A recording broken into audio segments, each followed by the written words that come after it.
And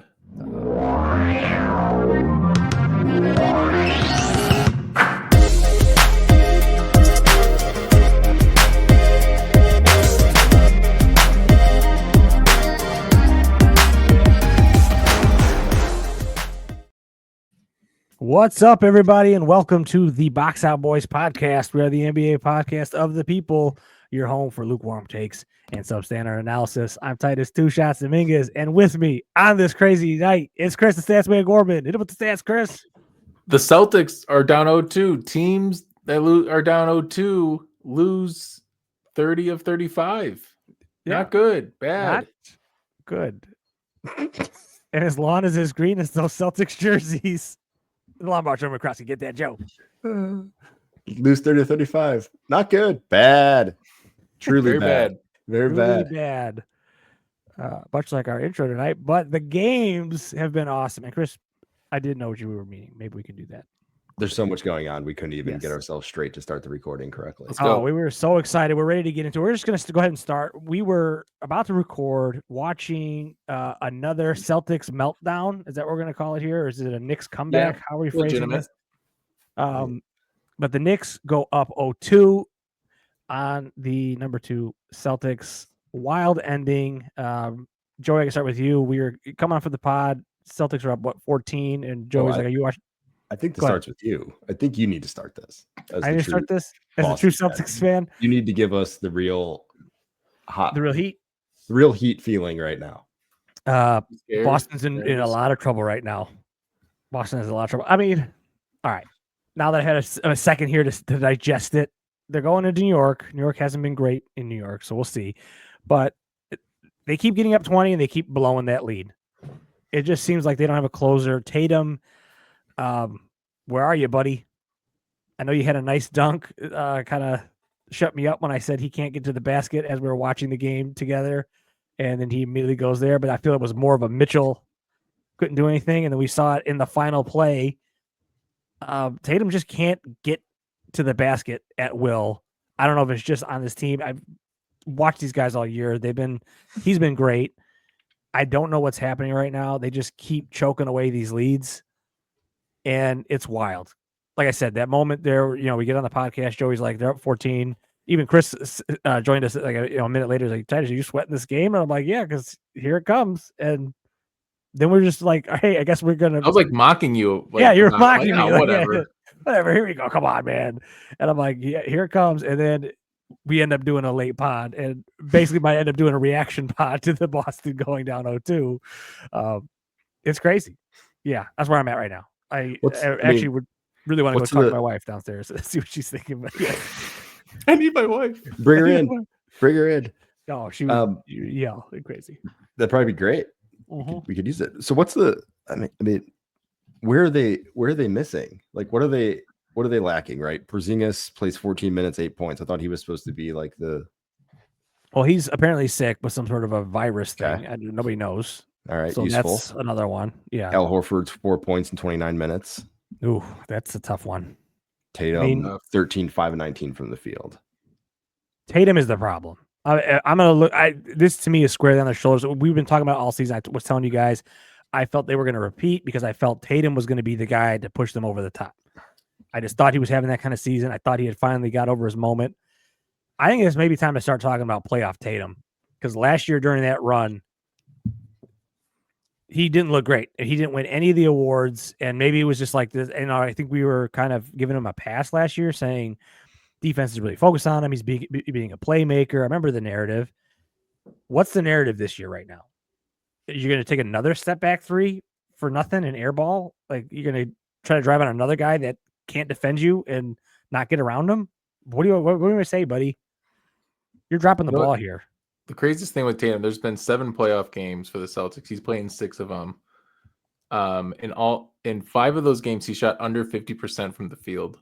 Oh, The guy is it's been tough. It's been tough. He just doesn't have it right now, and I don't know what it is. It looks a little like he's in his head. It looks like he becomes maybe another James Harden type. I know I've been given that moniker to Luka. Is it James Harden's are more like the yips? Like I feel it like might Harden, be the yips. yeah. I don't know what it. It just seems like he just can't get out of his head in a lot of situations. Just everything he's doing, like even some of the complaining to the refs, which again, everybody complains, so it's not like the end of the world, but there's times where he's looking for a call when, like, look, they're letting you guys play. Just absorb the contact and get around somebody. Like I was watching not to change the subject too much, but I was watching like and highlights from the last night game, and you can just see even how physical he is, and can just get to the basket. Even Halliburton can just get around a guy, get to the basket, make a bucket when you need it. And we'll obviously talk about those two games. Right now, Tatum, he's not doing that, and he's just relying on a step back shot that's not there. It's interesting hearing all the thoughts about this, and they're all very Boston centric, and feels like they've manifested their Achilles heel. Is the only way Boston loses is if they beat themselves, right? And in this 6 minutes we've discussed this not once, and we've been like, well, actually, the Knicks are managing to exploit a weakness or do something. It's the Celtics being able to get out hot, do something, and then failing to assert themselves throughout the entire game. And I think you have a fair point, but I'll ask you guys, because you guys are maybe like a little non-partial here, but does it seem like the Knicks are figuring something out at the end of these games, or is it just Boston kind of just not delivering on this promise of the first three quarters? Because they just get out to these fast leads, they look great. Brown was aggressive early, and then how do you keep getting up 20 on a team? And then in the last, 5-10 minutes of the game going, oh, all of a sudden we're going to let them back in. Like, that's crazy. No, watching this game earlier, it was like, oh, they're up by 20. Mm-hmm. This is what the Celtics should be doing. No one's surprised. Nobody, like, when they lost game one, everyone's like, yeah, the Celtics will be fine. Yeah. Don't worry. They missed threes. 100 threes. And then they went 10 of 40 tonight. It's not like they did that much better. They took the record back from that Minnesota, I feel like, had taken after last night's game, and reclaimed it for Boston for all these missed threes that they're having. So it's just like, I don't know. I can't tell what the Knicks are doing differently in the last 7 minutes. I kind of want to rewatch just the last 7 minutes, I think because that's when the Celtics didn't really score. Mitchell Robinson was definitely the biggest difference maker of the game. He had a plus 19, 3 steals, 8 rebounds, 3 O-boards in 22 minutes. He was awesome. I think he's the player of the game, to be honest, in my opinion. So maybe that's why they keep fouling him. Right. Try to out of here. Let's get him out of here, because we can't beat him with Mitchell on the court. But yeah, and the Celtics, they only have Horford as their big, because Porzingis is again made of glass, can only play 13 minutes.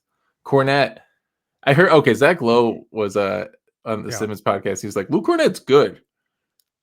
Luke Cornette's fine, right? He's fine. We know Luke Cornette. I feel like from Chicago. He misses a lot of layups. He misses a lot of open layups. I mean, is this maybe this is eye-opening? So Jalen Brunson entered the fourth quarter at the 6:39 mark. Knicks were down 10, 70 or 12, 72, 84. That's amazing. And then they end up winning the game. I guess maybe the 6 run to close. Maybe the entire thing of this is it helps having the clutch player of the year on your team when you play in a lot of clutch games, or you're playing against an opponent who likes to go cold and put you in clutch games. Yeah. Well, I think it's you brought a great point here, Joey. I mean, if it gets close, I trust Brunson more than I trust Tatum or Brown right now, or anybody. 100%.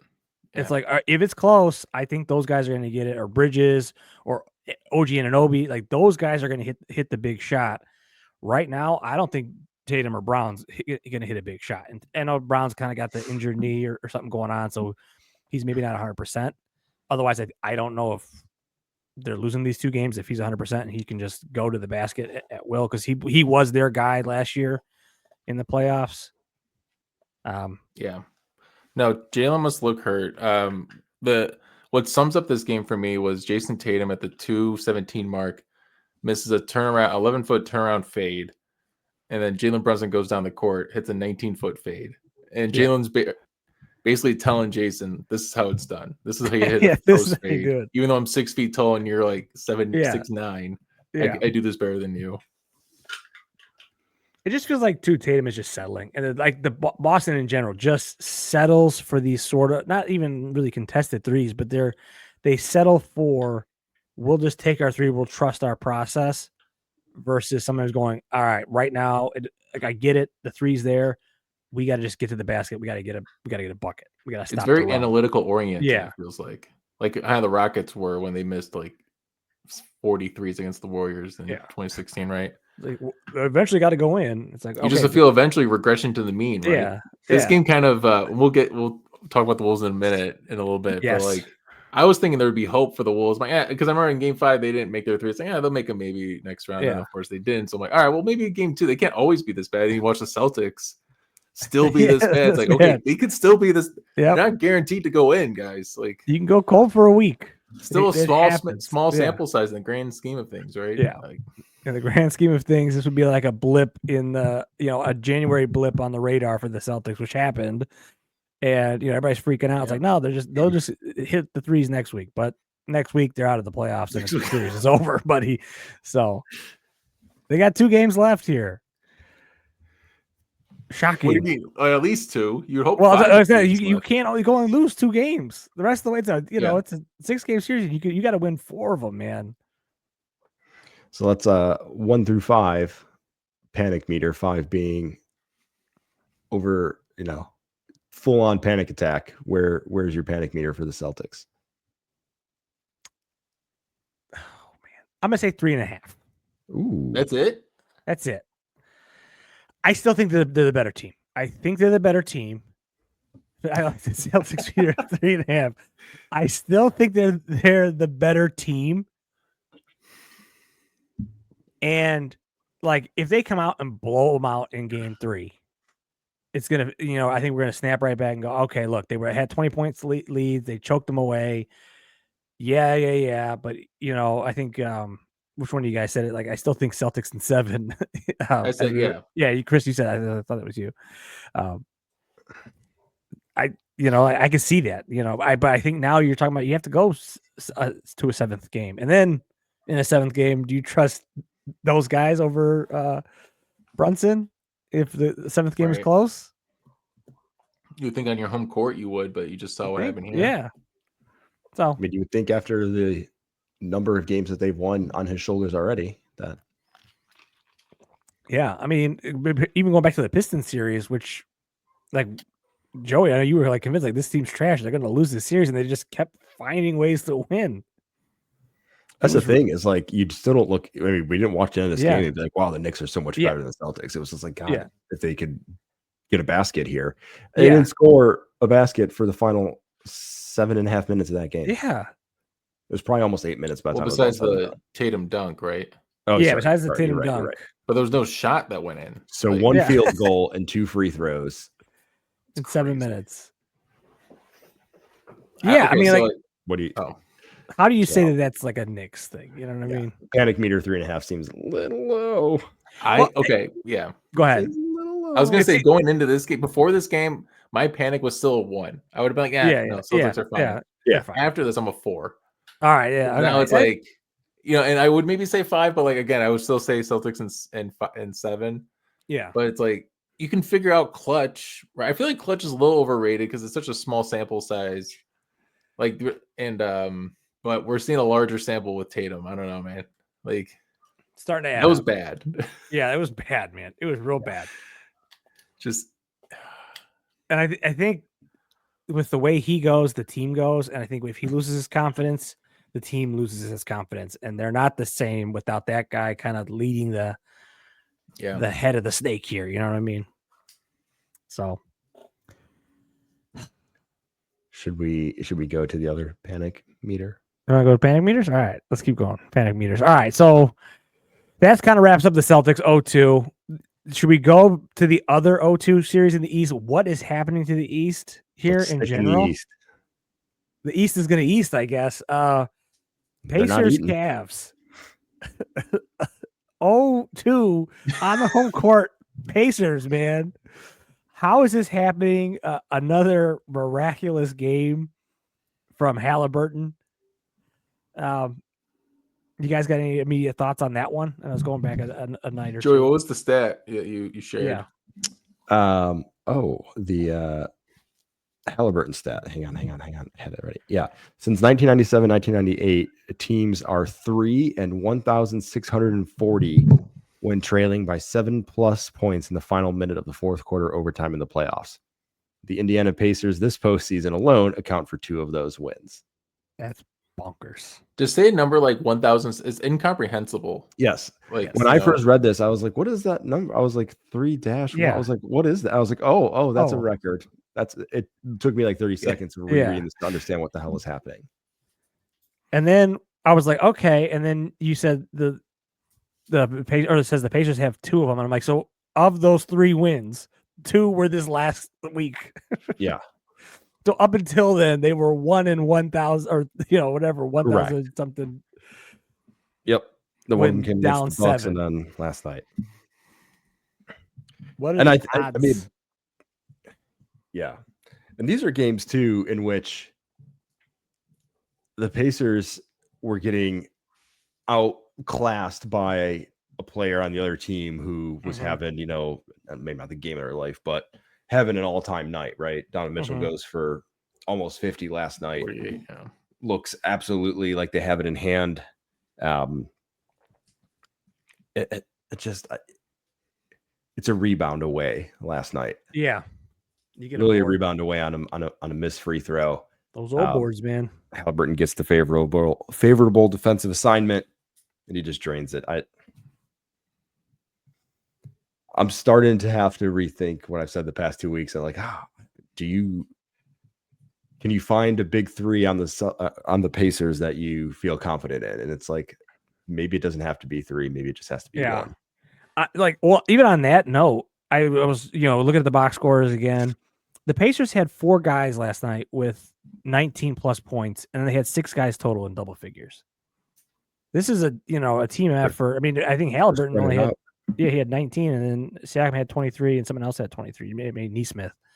Yeah, but they have a closer, a la Brunson, in Halliburton. It seems like, and then they're just kind of doing it by the sum of their parts type of deal. And I think they don't have a big Cavs. 3. Keep going. No, go ahead. They don't have a big 3, but I was looking at Aaron Neesmith and Andrew Nembhard. Yeah. Just combine them into one player. Yeah. Right. They have the same initials.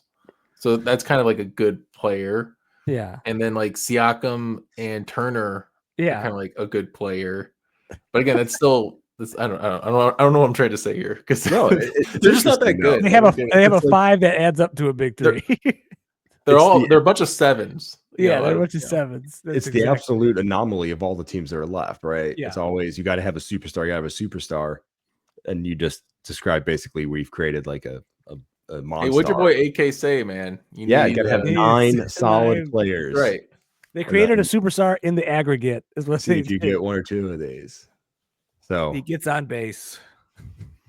Sorry, nobody's got Moneyball references. Yeah, but you got to snap towards the corner. What does he do? Gets on base. Yeah. What does he do? There you go. That's a movie I've seen. You can put that one in your hat. There we go. Damn, Moneyball. That's a good one. But would you consider Halliburton to maybe be an emerging? I mean, I don't think he's a superstar, but he's starting to get some chops here. He's at least a star, an all-star type player. He's a star. Do we need to take into account though that Garland has been out for both games, and then Mobley and DeAndre Hunter were out last night? Or does that not matter? Should it be noted and we just kind of say, you know what, you were up in this game, your superstar player accounted for those missed points, and it wasn't like you lost the whole game, you lost the final 6 seconds of the game. Yeah. So do they get a pass, or do they kind of not get a pass here? I think you might be right. I think we might be getting a little excited here if we start crowning the Pacers, knowing the injuries. Because DeAndre Hunter is that's a big blow. He was supposed to be a defensive stopper, a big pickup. So at the deadline, That's if the he's thing. on, Yeah. When we were previewing this game, it was the Cavs are just slightly better than the Pacers. I feel like in every way. yeah, But now, if you take out 3 starters from the Cavs, then the Pacers are a little bit better. Yeah. Even if Donovan Mitchell gets 48 points. Yeah. Let's He's hear it, in the Chris. playoffs. We know. Throw a number on our panic meter here. Yeah. For the Cavs. For the Cavs, For the Cavs. I don't know. Do you want to put it I on the want to Pacers? check the status of the injuries. If Garland doesn't come back, this is easily a 5. Oh, okay. Oh, If Garland doesn't come back, yeah, I think you're right. Donovan Mitchell just had 48. He can't do 48 again. Maybe he can't, but he can't do it 4 more times. Ty Jerome went 1 of 14. The guy's got to do something. He's got to do this best Garland impression. He's been a 0. Even Strus had a good game. I don't know, man. This team is supposed to be so deep, but no, I'd be freaking out if I was a Cleveland. You can't lose 3 guys, man. Is this why nobody talked about them all season long? Is this why they were just kind of quietly left to the side? It was like no one's crowning anything, no one's talking about it until you show us that you can do it when it counts. And then the first round matchup was it was against Miami. So that doesn't count. This is when it actually counts, and you're getting big timed here by the Pacers. We were light on the Cavs for a while. I feel like everybody. We got Celtics, we got Bulls, we got the Wolves, and we try to watch some teams in between. Cavs fall through the cracks. I start watching the Cavs after we get called out on social media, being like, "Oh, these are just a bunch of casuals not watching one of the most historic seasons about an NBA team." I'm relaxed on the historic part of this. I understand their net rating was pretty high, but if you actually watch this team, the players, they're not that great, and we're seeing that right now. It feels like, even though yes, they're hurt, but still, you pull these games out if you're supposed to be one of these historic teams. So yes, and every time I watch the Cavs, they lose. What's going on here? They're so bad with me watching. You were on it right away. I remember you locking in, and you were like, "I just don't get it." I don't. Yeah, and you were struggling against Orlando, and it's just everybody struggles against Orlando. Let's be real. I do want to point out one thing too, kind of in the hubbub of everything. I think there was a questionable foul call there on Mitchell at the end. To give Halliburton those 2 free throws, the one that he eventually misses and gets rebound of. I thought he was straight up. A lot of body contact, but I think that's a play on. And then the Cavs did not have a timeout, could not challenge it. I think if they challenged it, I wonder if that's maybe overturned. But and then if you don't have that, it's the one. It's Halliburton's driving in, and him and Mitchell just meet up at the rim. Mitchell straight up, and he's walking away with the hands up. Right there before Halliburton takes the 2 free throws, and then that's the game after that. Wasn't it still a 5-point game or 4-point game at that point? Oh, was that? Yeah, then maybe that was the early one. They didn't have any. They didn't have any timeouts, right, to challenge it. Yeah, they didn't have any timeouts because they couldn't inbound the ball for the last 5 minutes of that game, and then kept having to take timeouts to get their ball inbounded. I remember being late. Maybe it was the free throws before. But so our panic meter says we think the Cavs are cooked. I think so. I wouldn't say cooked. I would say I'm terrified. I'm terrified. Okay, fair. Yeah, terrified. This is bad. Because all right, I guess of the 2 series, I think there's who's more likely to make it interesting? The Celtics. I think the Celtics are. Yeah, there's still paths mentally here for us to see. All right, they could get back in this. But are we saying there's no path back here for the Cavs? I mean, obviously, like Chris said, if these guys don't get healthy, maybe that's the case. But what do you think, Chris? There's no path here. If they don't get healthy, what more can we expect from Donovan Mitchell? Yeah, maybe Ty Jerome gets a 30 piece. Yeah. You're kind of running out of guys when you lose 3 of your starters. So I can't blame the Cavs for losing. If your superstar gets 50 in the playoffs, there's probably not much else that can happen to. Yeah, and you're going on the road now. So you're going on the road. It's just down the street. Just Indiana road trip to Indiana. Go see. Just stay over. Go see Halliburton. There you go. Maybe it could be in the mix. Maybe Kalen Clark will be there. We could take his dad's seat. Yeah, he's not. Give me the towel, man. Yeah. I mean, all right, wild. Maybe this is a good segue, but yeah, Anthony Edwards is the legend killer, but I mean, is Anthony Edwards kind of, or not? Sorry, is Halliburton starting to climb up the list here? Of, the East Slayer here. I mean, he's the East taking Slayer. some names. The East Slayer. He's taking some names. Giannis 2 the years in a Slayer row. of the East. Yeah, Giannis. Yeah, Giannis 2 years in a row. Does he get Mitchell here, and then maybe getting Brunson or Tatum, the Celtics in total, or the Celtics, the mighty Celtics, after they managed to win in a Game 7? Yeah, interesting. I think if they make maybe to that point, if they make a conference finals back to back, I think then we got to start talking about them as a pretty serious team. Where do you rank Halliburton then? I guess it's more of a sum of their parts team. So ESPN had Halliburton as their 16th ranked player in the league as they start of the season. I think they had Mitchell directly after him at 17. Oh wow, that was at the start of the season, though, right? Start of the season, yeah. I think they only do it one time a season, but that still feels like that would have been early. But when I was listening on the radio and they said 15, I was like, or wherever it was, I was like, yeah, that feels right. Yeah. I mean, credit to the Pacers, they don't have any weaknesses. No, not really. Other than just maybe not having that high ceiling, I guess. Yeah. Not having a star, but they have a top 20 player. I think that's maybe good enough. Is it possible we're getting a freaking Knicks Pacers conference finals? After all that, we took with the inevitability of Cavs Celtics. That we don't get it. That's just crazy to me. But I'd be kind of bummed. But Cavs because of injuries. The Celtics though is just incompetence. Yeah, you guys would have some fun with that. 91 to 90.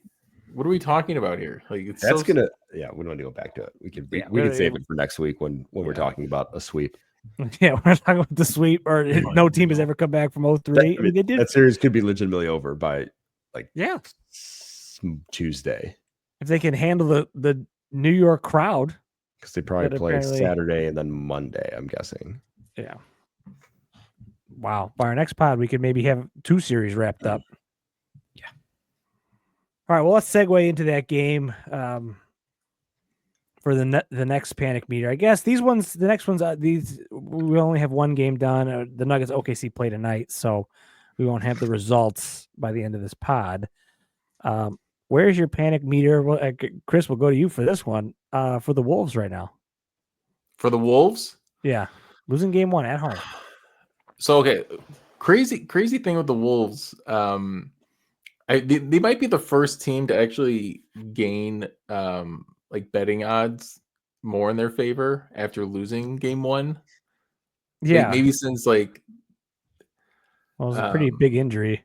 It's pretty solid. It's a tough injury to come back from, right? Or with Curry out. Mm-hmm. But like even when he went out, dude, I was just like, I don't know.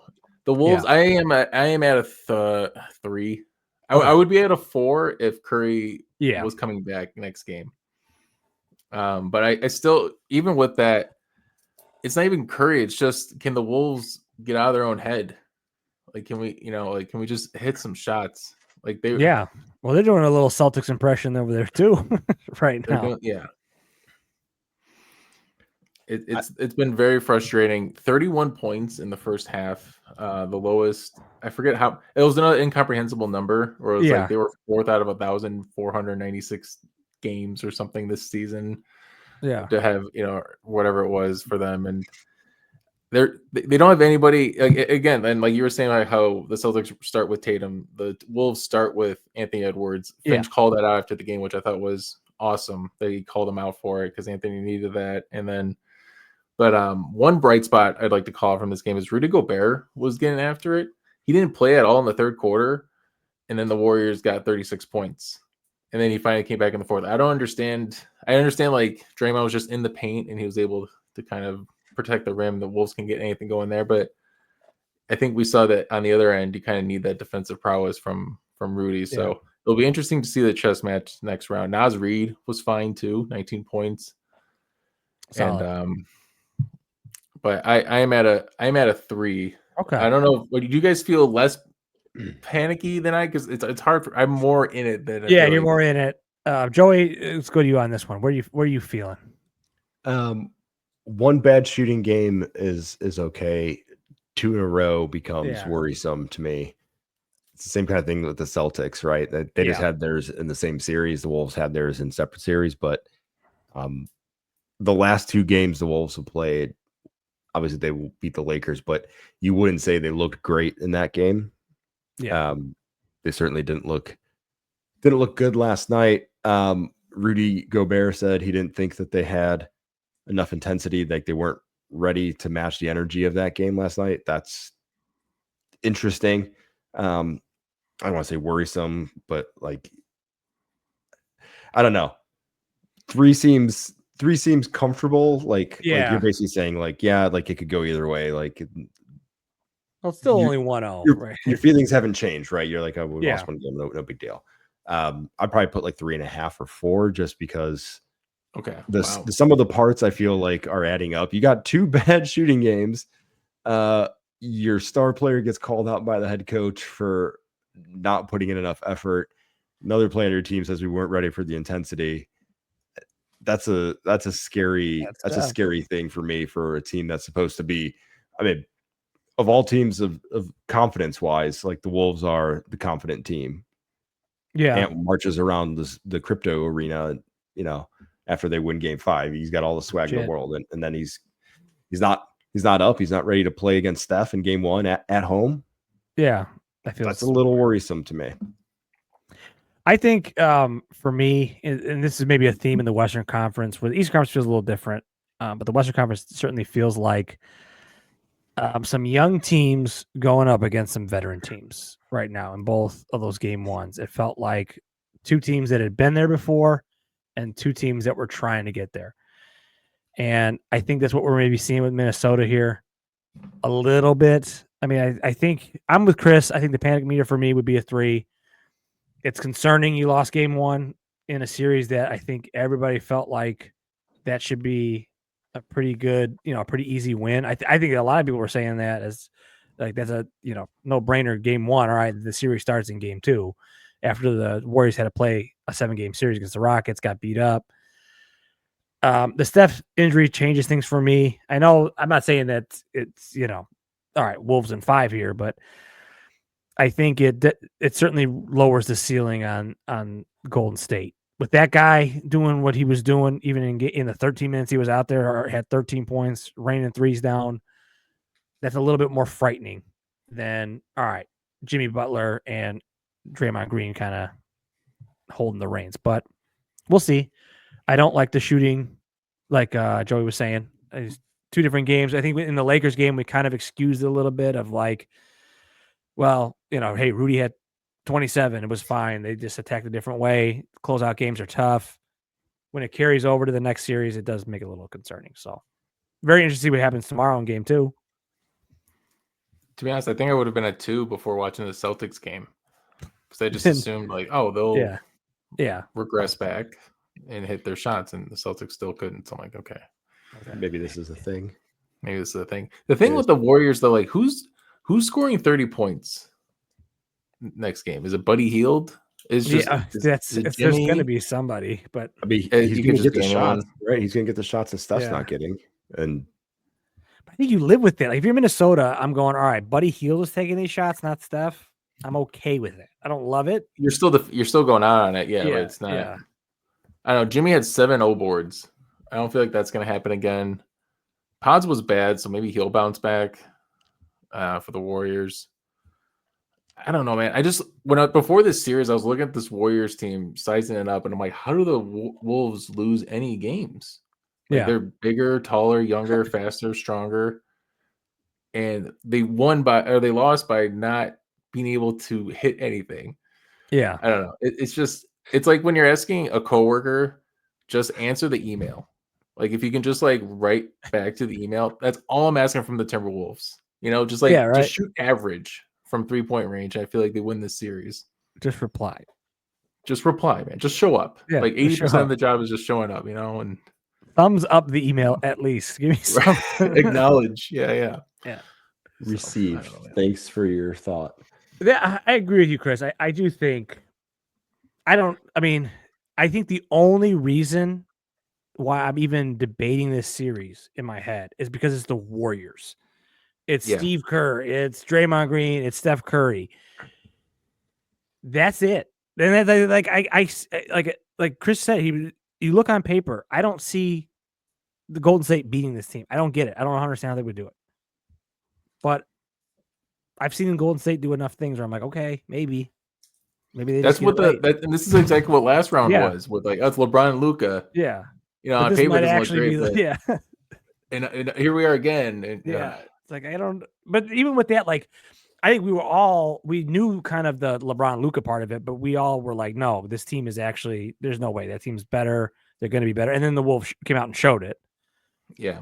I think it's a little interesting that I really don't like the one thing that really concerns me is Jimmy Butler. I think he's a different dude too. He's not LeBron and Luka.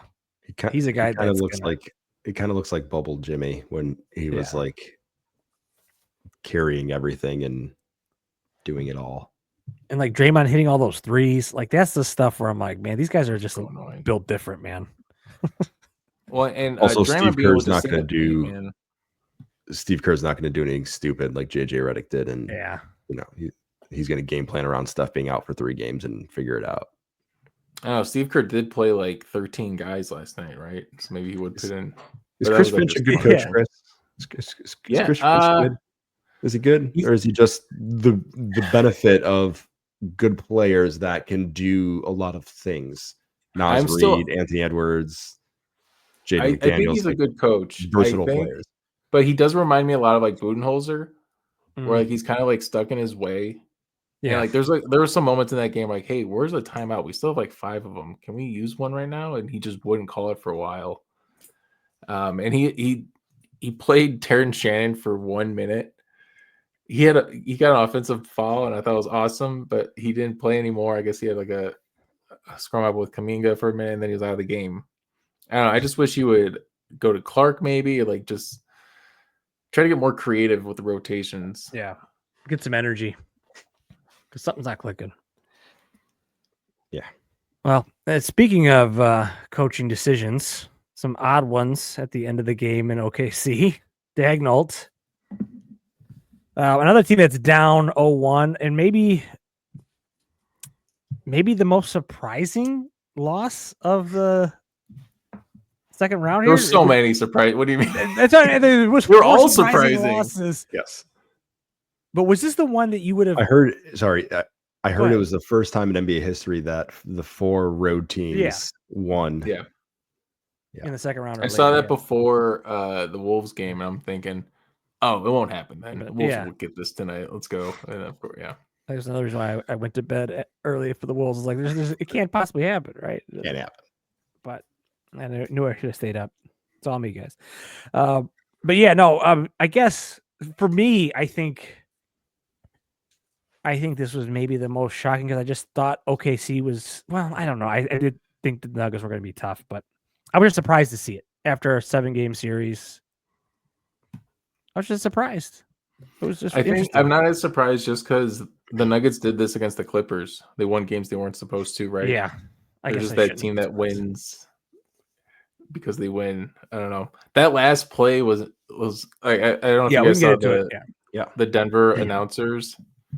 I think I missed this. Or the post game guys. Yeah, they were like, there was like a video of them watching. And like Russell gets the ball right, and everyone just goes no, and then he passes it to Aaron Gordon for the open three and drains it. It's like okay. And like Aaron Gordon after the game was hilarious because he was like, what do you think of that moment? He's like, I don't know, I'm just hooping, man. I was just hoping for I'm like, this is such a meathead player. In his head, he's thinking this is my hero moment, but I can't say it. This is my greatest achievement, but I can't say it. I'm about to hit this shot. That's what I was thinking. Just say it. Yeah. About to bury these dudes. I think the thing that surprised me, maybe not so much that the Nuggets won, but that OKC looked young. That they looked like they weren't ready maybe to go, which is a little curious because they look so tough. I mean, Joey, you brought it up as we were watching the Celtics game that Caruso had like a monster game. He looked like he was been there before. But Jalen Williams kind of wasn't there. And go ahead, man. Caruso had a heavier moment there for you, or Caruso had the moment. I love watching it. I was super excited to come on this thinking, and like my name was going to be Caruso. Like I was all set for it. I was going to like give him his flowers. You know, I was going to say the Bulls definitely lost that trade, confirmed, signed, sealed, delivered. Didn't look like it the regular season, but it was concerning to me when you get a contribution from a player like that off the bench. Yeah. And like those are the games that you usually win. It's like, hey, everybody else did everything they were supposed to do. The Nuggets had a really, historic night from Jokic like usual, but it took one extra player from our team just to, keep us over the top. And we're a really good team. That's what happens when you have depth and whatnot. And for them to just kind of crumble down the stretch. And I mean, Aaron Gordon's three was wide open. It was off the 2 missed free throws. I'll let you guys get into the timeout stuff because you guys seem pretty interested or kind of up or on the that. Fouling. The fouling. The fouling. It was curious. Yeah. But like Holmgren's got to make 2 free throws. Like that dude's he's supposed to be your second best player. I don't think he is. He's looking getting a little exposed, I think, in game. I think he's getting exposed. He's looking like a 22-year-old who's in his second season and missed his rookie year. You're right, Chris. But he can't guard Jokic. That's what I was about to say. I was like, when it comes down to it, they don't have somebody as like a dedicated Jokic stopper. And what's scary even more is the Clippers did. Mm-hmm. They had a guy who actually knew how to stop him and did decent at moments, and they still ended up, losing that series. So that's the scary part. The less scary part for me for the Thunder, though, is the speed at which they can play. Can kind of neutralize Jokic. Like one of the ways I think, right, is you beat Jokic is you have to get him running up and down the court. Got to get him engaged in a lot of defensive actions and get him, moving from the paint out to the 3-point line and back. And the Thunder can do that. So I think of all the ones that we talked about, all the series, like this is my very least panic meter. We got two. I just think this is I'm actually at a 2. I think this was the Thunder being off for like 9 days, not necessarily having their legs underneath them again, not having like the hype moment, to close this one out, and that they're gonna find a way back in this one. Chris, you agree? This is not much to panic about. Yeah, they're the better team than the Nuggets. They just need to show it. I think they'll wake up and I'm more confident in them actually figuring it out. Okay. This is why I'm a Wolves. I'm rooting for the Wolves, so I can't I would feel the same way if I wasn't a Wolves fan about them. Be like, oh, they're a young team, they'll figure it out. But the Thunder won 68 games, so maybe that's why I feel a little more confident in them. Yeah, as well. Like they're gonna figure it out at some point, but I'm maybe a little bit more nervous. I mean, I don't know if I'm like a 4 or anything. 2.5 feels right. I think for me, I might get the extra tick up, only because I'll edit it to 2.5. 2.5. I'm comfortable there. The Nuggets, I can't, like you. I think you put it perfectly, Joey. How'd you say it? Jokic was having another one of a kind night or something like that per usual. Like it's just every night. It's every night for him. Every night for him is something that shouldn't be happening on a basketball court. And I don't think they have anybody to match up with them. And I think that's a concern. And I think they're a little bit young. And I think those two things might add up to be a problem. Let's see if they come back and they, and it is just a game 1 layoff. They weren't really sure how to handle that.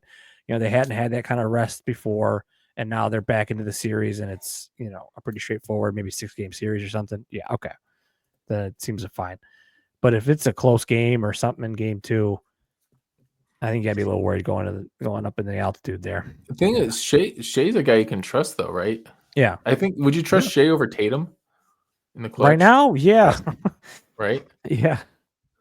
The thing is, though, too, is like Aaron Gordon had 22 points. Like that's not probably likely to continue. Right. Maybe. He's not going to shoot 7 of 15, 3 of 6. Michael Porter Jr. conversely though only had 2 points and made 1 shot all night. Oh, So That's he's the thing. like a broken didn't even shoulder. show up. Yeah. I mean, he's probably going to score a little more than that, but like that. But you get a Westbrook Russ had game. Right, you had a Russ game with 18 off the bench too. Like, Yeah. it took Russ has been all good, man. The it last took Yeah. all of that though. So like Yeah. something I feel like Christian Brown had 11. Like I don't know. I just Jokic is He's a he's the guarantee. yeah. The rest of the Nuggets are the question mark, which is the weird thing to say. Like what yeah. you're getting, but Jokic is dependent on those guys making their shots for him to do his thing. You know what it honestly If they're feels making like? their shots, right? He becomes more dangerous in the paint. Yeah. Yada yada yada. What it feels like to me is sort of those late Cavs runs with LeBron, where LeBron was at that peak, and I'm not quite sure if Jokic is that peak, at least in his career. He might still be in the still going up, but he just might be at that level where it's like, yeah, I can just drag if the 5 guys with me are halfway decent, I can just drag them to the finals or to the like I can beat you just with decent pieces around me. If Jamal With is Boobie solid. Gibson. Yeah, with Boobie Gibson. Well, I'm thinking more like with like a Kyrie. If Kyrie's available, like a Jamal With like Murray. a 38-year-old Richard Jefferson. Yes, exactly. Yeah. It's like, yep, if these guys are Specific. just solid. And I think he's about to be there. And then maybe the Warriors are the Chicago Bulls, Indiana Pacers of that era, Toronto Raptors, where they're really good but just they don't have that. They don't have Jokic. It's possible. It's possible. All right, I'm with you guys. 2.5 panic meter. I guess maybe we check the score here. Do we want to make predictions for the rest of the Yes. series of this? I know we made like long term. We're pretty much on par right now, besides Joey. Yes, The Pistons. they We all won had the Bucks. They won that series in my mind still. But everything else, we had Warriors, Timberwolves, Nuggets, Thunder. Yeah. What should we just go around the whole? We can start in the East. Knicks, Celtics. I'm still gonna say Celtics in 7. I'm with you there. Celtics in 7, but I don't feel good about it. Knicks in 6. That's what Knicks I feel. in 6. I feel like that's possible. Pacers, Cavs, Joey. Do you want? Pacers in 5.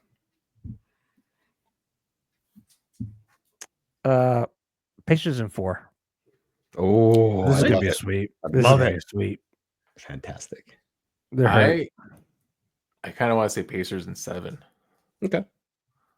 Or wait, All right. they're at Pacers in 6. Pacers in 6. Yeah.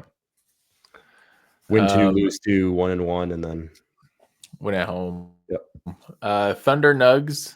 I want to say the Wolves for last because Thunder Nugs. Titus, do you want to start it? I'm gonna say Thunder in 6. I might have peaked at the 20-point lead the Thunder have right now. So in game 2. yes, I also agree. Thunder in 6. I also had been monitoring the score of that game, and they put up like 43 in the first quarter. So yeah, I think they're I almost want to go Thunder in 5. Like I think that's real. That could really happen. Yeah, I could but really it feels see that disrespectful to even say that. Agreed. Yeah. Right. So it's kind of like, all right, give them Agreed. 6. So I guess I'll say 6. Maybe 7. I'll say 7. See, Go 7. if you go 7, man, I think Denver. If you're going 7, then Denver might. Yeah. That's But it's at kinda- OKC. Yeah, It but is. it's Yeah. that's true. That means there was some back and forth. I don't think they're ready for Yeah, that. all right. Yeah, you're Yeah. right. You're right. Let's say Thunder in 6. Okay. Yeah. All right. Timberwolves, Warriors. I want to go last. I don't want to. Okay. I want to hear what you guys have to say about this first. I'll go Wolves in 7. I think this is going to be a back and forth, like one game at a time. Like it's just going to be horrible.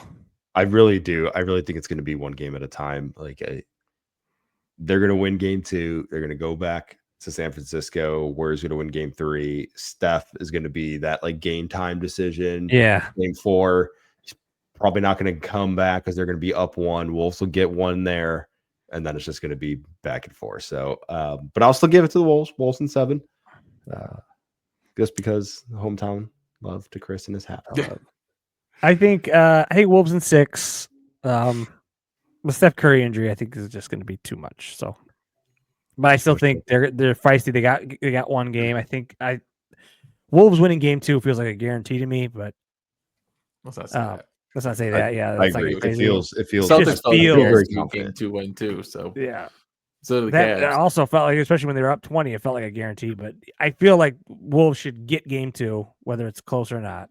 The only As of difference this is we've seen recording, the Celtics do it twice now. Like the Wolves had it like an all-time like down game last night. Like that was bad. That felt bad. I think they're going to come around like shake Like it they off. actually just Yeah. played poorly. Like they Yeah. just looked bad. It wasn't like they answer the blew email. anything or anything. So Yeah. But I think so. I think if they come snap out of it, I think Joey's right. And first one in San Francisco goes to Golden State, and I think then we kind of go back and forth. But I think ultimately Wolves in 6. I'll say Wolves in 7. I wanted to say 5, but really after seeing Draymond, and I know that I looked it up. The Warriors are number 1 in rim rate, defensive rim rate. So like, is Draymond's like the best rim protector in the league? I guess, wish I'd known man. that. Yeah. You know, I looked at these some advanced stats. I had no idea he was that good. I didn't know they tracked the rim rate. Yeah. Oh, they track. Yeah. They That's track everything. everything. That was a stat line. I'll send you this data sheet I found. And Do they track shitty turnaround step back threes rate? They track that rate? they track corner threes. Right. There's a bunch of little things on it, but when Corner I saw three? that, it really stuck out to me. I'm like, shit. Okay, this might be an issue because the Wolves just like getting to the rim Yeah. a bunch or hitting threes, and the Warriors like defending rim runners and 3-point shooters. So, it has to be 7, I guess. Right? It has to be Wolves. Oh, That's another one. If it goes 7, I don't like that. I don't The like. Wolves.